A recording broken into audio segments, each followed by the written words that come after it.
Après ces choses, il arriva que la femme de son maître porta les yeux sur Joseph. Faut dire.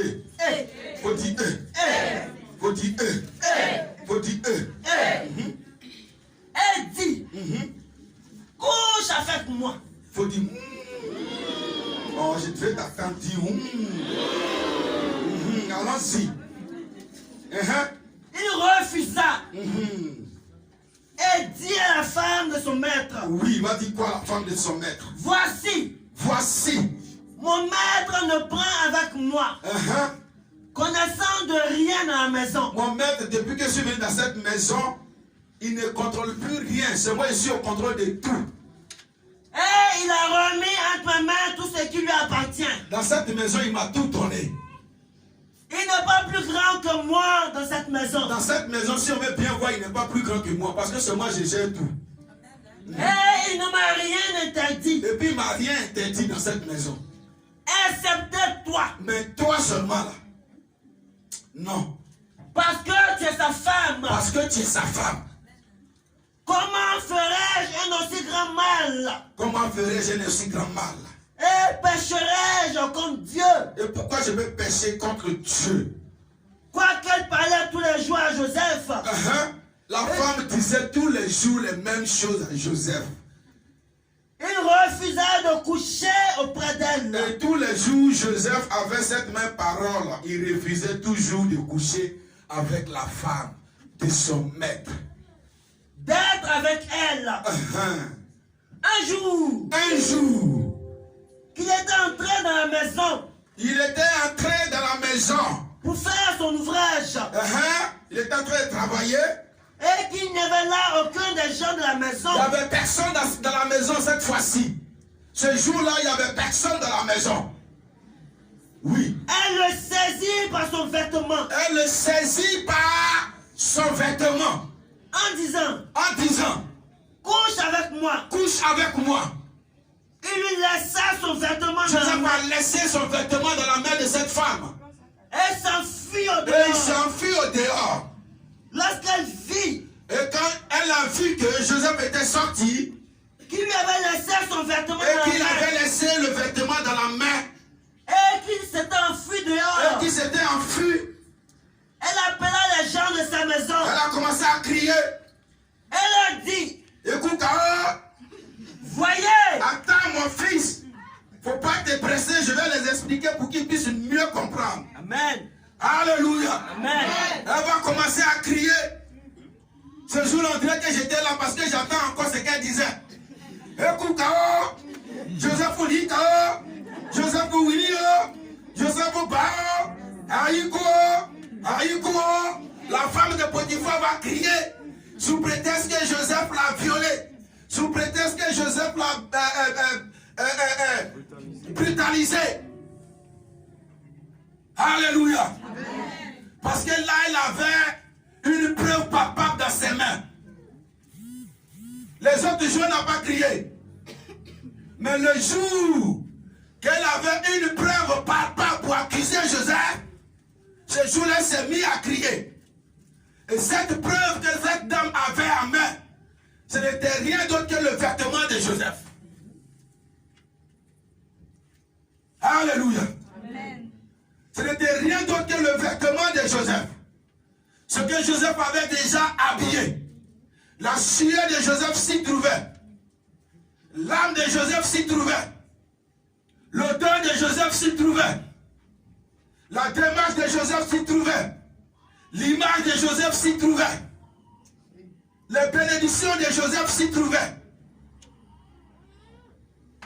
Alléluia. Amen. Allons-y. Voyez.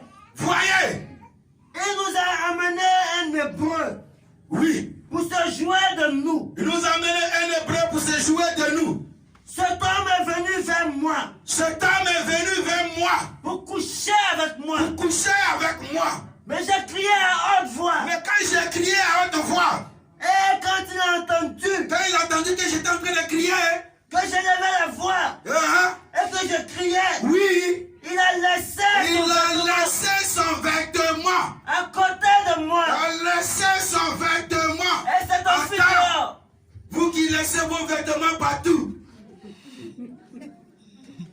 Vous partez chez un gars seulement un jour, vous laissez. Quand tu vas venir 2 jours, 3 jours, 4 jours, 5 jours, une semaine, ta valise est vide. Tous tes vêtements sont là où tu ne dors même pas. Vous qui laissez vos vêtements partout. Les vêtements nous représentent dans le spirituel. Les vêtements que tu as déjà portés, frère. Les vêtements que tu as déjà portés, sœur. Ces vêtements-là te représentent dans le spirituel. Avec ces vêtements-là, tout peut arriver. Avec ces vêtements-là, tout peut arriver.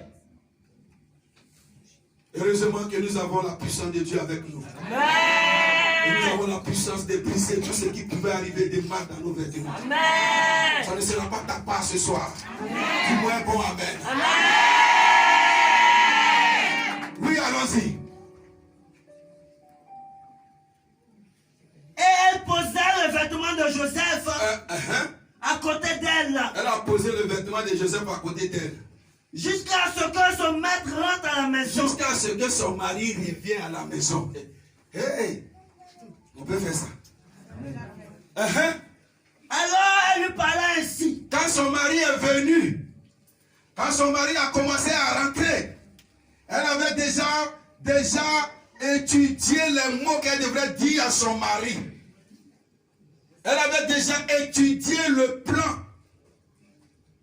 Donc, dès que son mari a commencé à rentrer, la femme a commencé à parler. Elle a dit quoi, mon fils? L'esclave hébreu. Ton esclave hébreu que tu as mis ici, là. Que tu nous as amené. Le maudit que tu nous as envoyé ici, là.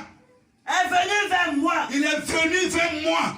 Pour se jouer de moi. Pour se jouer de moi. Et comme j'ai élevé la voix. Il a vu que je criais. Et que j'ai crié. Oui.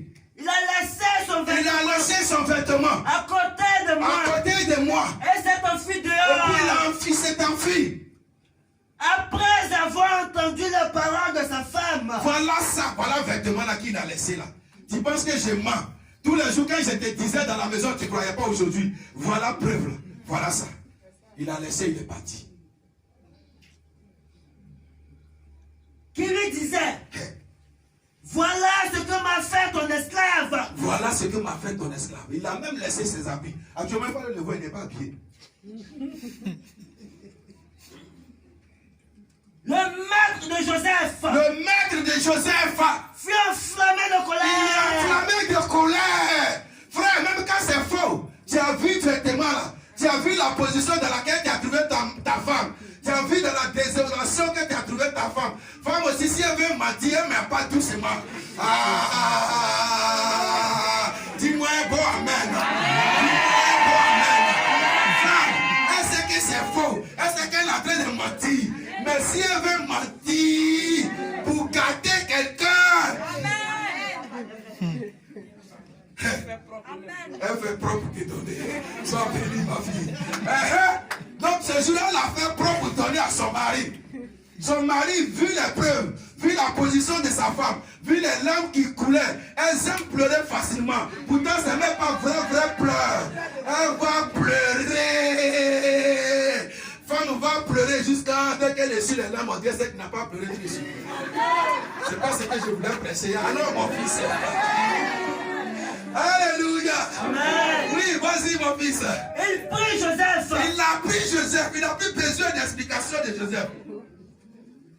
Elle le mit dans la prison. Il a pris Joseph. Il n'a plus eu besoin d'explication. Ce qu'il a vu avec ses yeux, ça l'a suffi. Dans le lieu où les prisonniers du roi étaient enfermés. Oui. Il fut là en prison. Il a fui Joseph en prison. Sois béni. Amen. Sois béni. Amen. On peut se rasseoir dans le nom de Jésus. Amen. Alléluia. Amen. Je voudrais ouvrir tes yeux ce matin, frères et sœurs. Nos vêtements, nos habits, nos chaussures, tout ce qui nous a déjà touchés, où nous avons transpiré. Ces choses-là nous représentent dans le spirituel. Est-ce que quelqu'un me comprend ce matin? Ces choses-là nous représentent dans le spirituel. Alléluia. La femme de Potiphar a tout fait pour coucher avec Joseph. Cette femme-là n'a pas pu. Le démon a tout fait pour faire tomber Joseph. Le démon n'a pas pu. Le démon a tout fait pour emprisonner Joseph. Le démon n'a pas pu. Depuis sa naissance, frère, depuis sa naissance, ce démon-là était derrière Joseph. Et c'est ce démon-là qui a motivé, qui est rentré dans ses frères, qui ont voulu le tuer. Ses frères ont voulu le tuer. Et il y a un qui s'est opposé. Il dit, bon, si on ne veut pas le tuer, on n'a qu'à le vendre quand même. Là, il s'est pris avec nous. Il dit que Dieu l'a élevé. Il dit que Dieu l'a fait ceci. Il dit que Dieu l'a fait cela. On ne va plus attendre ça. Quand il va être esclave, il va oublier tout ça. Depuis ta naissance, ce démon-là te suit. Ce démon a suivi Joseph depuis sa naissance. Et quand Joseph a été vendu, heureusement pour lui, c'est un cadre, un gros cadre de l'armée de Pharaon qu'il a acheté. Et Joseph, il était avec Dieu, Dieu était avec lui. Quand il est rentré chez Potiphar, frère, les choses de Potiphar ont commencé à se développer, mais à une vitesse extraordinaire. Et Potiphar a vu qu'il y a quelqu'un qui est rentré chez moi. Il y a quelqu'un qui a l'esprit de Dieu. Et son Dieu l'utilise. Donc il a laissé toutes ces choses dans la main de Potiphar et de Joseph. Il dit, désormais c'est toi qui gères ma maison. C'est toi qui gères tout. Que ce soit les esclaves, que ce soit les manœuvres, que ce soit mon argent en compte, mes moutons, mes troupeaux. Tout ça c'est toi qui gères. Et Potiphar a tout laissé dans la main de Joseph. Mais puisque le diable savait que il voulait toujours que Joseph soit dans les pleurs. Ce diable voulait que Joseph soit dans la souffrance. Et tout d'un coup, Joseph est en train de naître. Tout d'un coup, Joseph est en train de croître. Tout d'un coup, Joseph n'est pas mort. Il n'est pas esclave, mais il est devenu maître. Il faut qu'il continue son jeu. Alors il est rentré dans la femme de Potiphar. À plusieurs fois, cette dame a demandé à ce que Joseph parte avec elle. Et à chaque refus, à chaque fois Joseph refusait. À chaque moment Joseph refusait. À chaque fois Joseph refusait. Mais il y a eu un jour où Joseph a fait une erreur grave. Il y a eu un jour, frères et sœurs, où Joseph a fait une erreur grave en laissant son vêtement dans la main de cette sorcière. En laissant son vêtement dans la main de cette sorcière. Je vais te dire ce matin que si le diable physiquement a fait des plans, tu n'es pas tombé dedans. Spirituellement a fait des plans, tu n'es pas tombé dedans. Il a tout fait, tu n'es pas tombé dedans. Il cherche encore. Et il a cherché, il a eu les vêtements de Joseph. Et avec les vêtements de Joseph, il a pu accuser Joseph. Alléluia. Amen. Avec les vêtements de Joseph, il a pu accuser Joseph. Et frères et sœurs, il a enfermé Joseph. Il a enfermé Joseph. Beaucoup de personnes ici vivent. Ils se plaignent parce qu'ils n'ont rien. Mais c'est vrai, tu n'as rien. Parce que tu es dans une prison spirituelle. C'est vrai, tu vis physiquement. C'est vrai, tu es en liberté physiquement. Mais spirituellement, tu es en prison. Parce que quelqu'un a pris tes vêtements, il allait t'accuser dans la confrérie de la sorcellerie. Quelqu'un a pris tes vêtements, il allait te mettre chez les marabouts. Quelqu'un a pris tes vêtements, il allait te mettre chez les féticheurs. Quelqu'un a pris tes vêtements, il allait te mettre dans les bois sacrés. Quelqu'un a pris tes vêtements, il allait te mettre dans les rivières sacrées. Quelqu'un a pris tes vêtements, il allait te mettre dans les pierres sacrées. Quelqu'un a pris tes vêtements, il allait te mettre dans les bois sacrés. C'est normal que tu souffres parce que c'est ça qu'il veut. C'est normal que tu souffres. Parce que c'est ça qu'il veut. Et tu es dans une prison spirituelle. Tout ton argent que tu trouves, ça va dans les ordonnances, dans les maladies. Tu veux faire un projet aujourd'hui, tu es content jusqu'à arriver à un certain moment, tout ton projet tombe. C'est vrai que tu ne peux pas réaliser parce que tu es dans une prison. C'est vrai que tu ne peux pas avancer parce que tu es dans une prison. Quand tu fais ton projet, tu sais que ça, là, tu as mis sur papier. Même l'argent, le montant que tu voulais de ce projet-là, tout est dans ta main. Tu commences, mais tu ne sais pas où ça sort. Et puis tout d'un coup, boum, tout retombe. C'est normal, un prisonnier ne peut pas entreprendre. Est-ce que quelqu'un m'attend ce matin? C'est normal. Un prisonnier ne peut pas entreprendre. Un prisonnier, il mange, il dort. C'est tout. Si on a eu pitié de lui, on le fait sortir un peu, il se promène dans la cour. Si on dit, hey, monsieur, il court, il va, il rentre.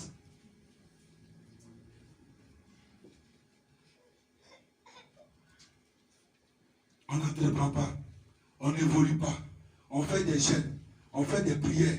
On fait des dons à l'église. On fait tout. Mais ça ne passe pas. C'est la raison que je viens de te dire ce matin. Est-ce que tu n'as pas laissé tes vêtements quelque part? Est-ce que tu n'as pas perdu quelque chose que tu aimais trop, que tu étais attaché? Depuis que cette chose est perdue, tu ne vois plus rien. Tout est devenu noir dans ta vie.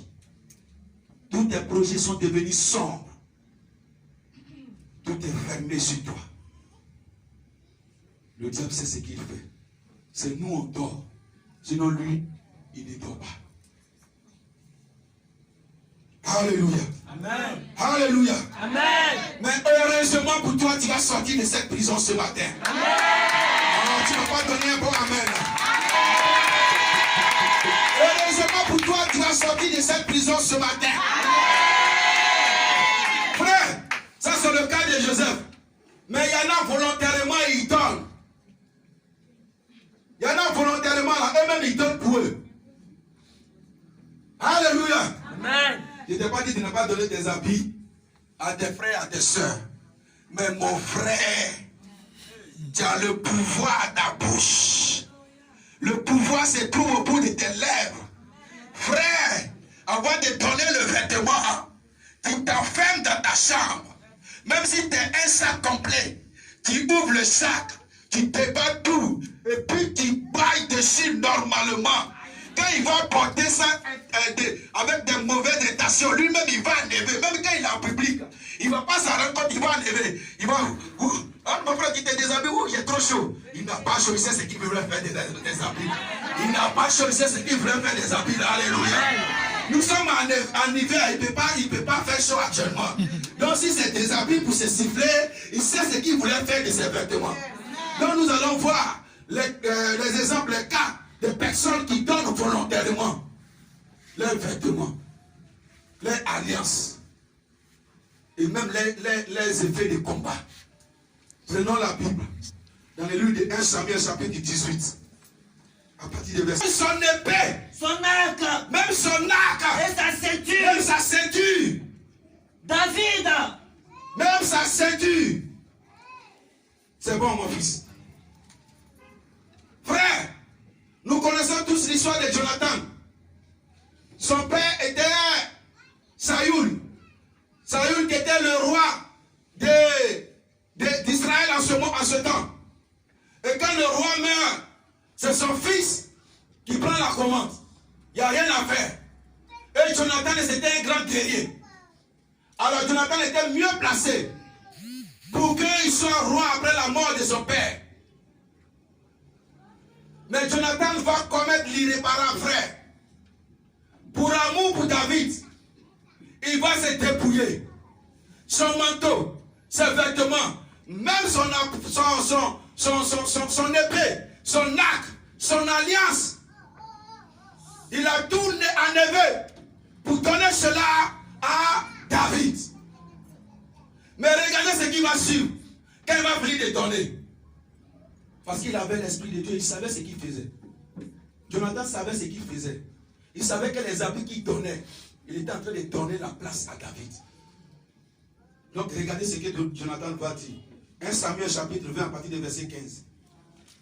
Écoutez bien ce que Jonathan va dire. 1 Samuel chapitre 20 à partir du verset 15.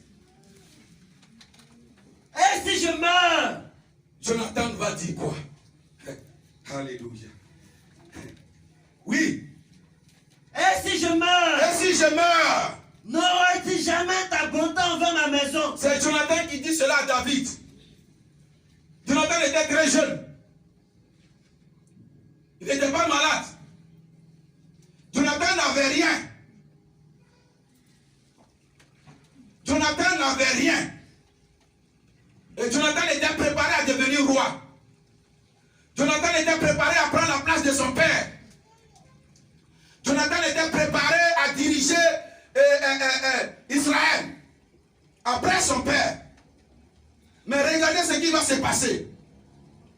Dès que Jonathan a fini de donner ses manteaux, ses vêtements, son épée, son alliance, tout son arc, il a donné cela à David. Il va dire, si je meurs, ne retire pas ta bonté de ma maison. Alors il dit, pas même lorsque l'Éternel retranchera chacun des ennemis de David. Pas même que lorsque l'Éternel va tuer tous tes ennemis.